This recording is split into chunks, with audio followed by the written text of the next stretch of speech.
इतिहास हुआ आर्टिकल 370। पूरे 4 साल 4 महीने और 6 दिन बाद मोदी सरकार के इस फैसले को सुप्रीम कोर्ट की मुहर लगी है। नमस्कार, मैं हूं आकांक्षा चौहान और आप देख रहे हैं द न्यूज वाला नेटवर्क। सुप्रीम कोर्ट ने जम्मू कश्मीर से आर्टिकल 370 के हटाने के फैसले को बरकरार रखा है।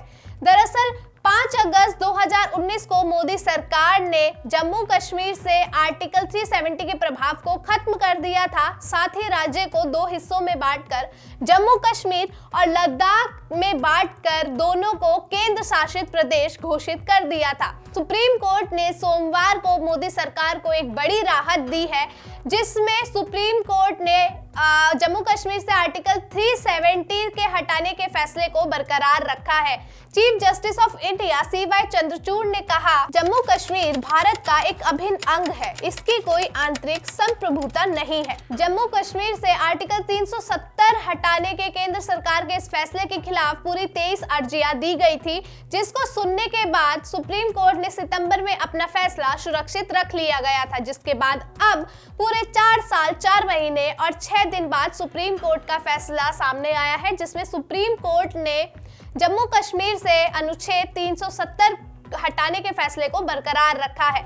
इस पूरे मामले में सुप्रीम कोर्ट में 5 जजों की बेंच बिठाई गई थी, जिसमें हमारे chief justice of India CY Chandrachud, justice Sanjay Kishan Kaul, justice Sanjiv Khanna, justice BR Gavai और जस्टिस सूर्यकांत की बेंच ने फैसला सुनाया। सुप्रीम कोर्ट के इस फैसले के तहत कई बड़ी बातें सामने आई हैं, जिसमें उन्होंने कहा, राष्ट्रपति को आर्टिकल 370 हटाने का पूरा हक है। आर्टिकल 370 हटाने का फैसला संवैधानिक तौर पर सही था। संविधान के सभी प्रावधान जम्मू कश्मीर पर लागू होते हैं और ये फैसला जम्मू कश्मीर के एकीकरण के लिए था। इसके अलावा अनुच्छेद 370 हटाने में कोई दुर्भावना नहीं थी। जम्मू कश्मीर में जल्द चुनाव के लिए कदम उठाए जाएं। 30 सितंबर 2024 तक जम्मू कश्मीर में चुनाव हो जाने चाहिए।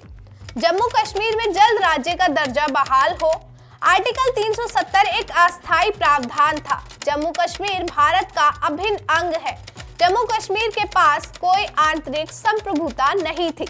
इसके अलावा सुप्रीम कोर्ट ने कहा, जम्मू कश्मीर और लद्दाख को अलग करने का फैसला वैध था। इस पूरे मामले पर उत्तराखंड के मुख्यमंत्री पुष्कर सिंह धामी ने भी जम्मू कश्मीर से आर्टिकल 370 को हटाने के फैसले को सही ठहराया है। साथ ही उन्होंने कहा कि मोदी सरकार के नेतृत्व में हमारे केंद्रीय गृह मंत्री अमित शाह का ये फैसला एक ऐतिहासिक फैसला था। उन्होंने कहा कि प्रधानमंत्री नरेंद्र मोदी के कुशल नेतृत्व में वर्षों बाद जाकर ये स्वप्न साकार हुआ है। ये जम्मू कश्मीर के लोगों की और श्यामा प्रसाद मुखर्जी के सपनों की जीत है। अब सुप्रीम कोर्ट के इस फैसले के बारे में आप क्या कहना चाहेंगे? आपकी क्या राय है? क्या जम्मू कश्मीर से आर्टिकल 370 हटना जरूरी था?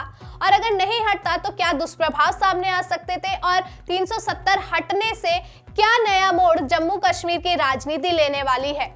आपकी जो भी राय है हमें कमेंट सेक्शन में जरूर बताएं और इसी तरह की जानकारी के लिए हमसे जुड़े रहें और देखते रहें द न्यूज वाला नेटवर्क। धन्यवाद।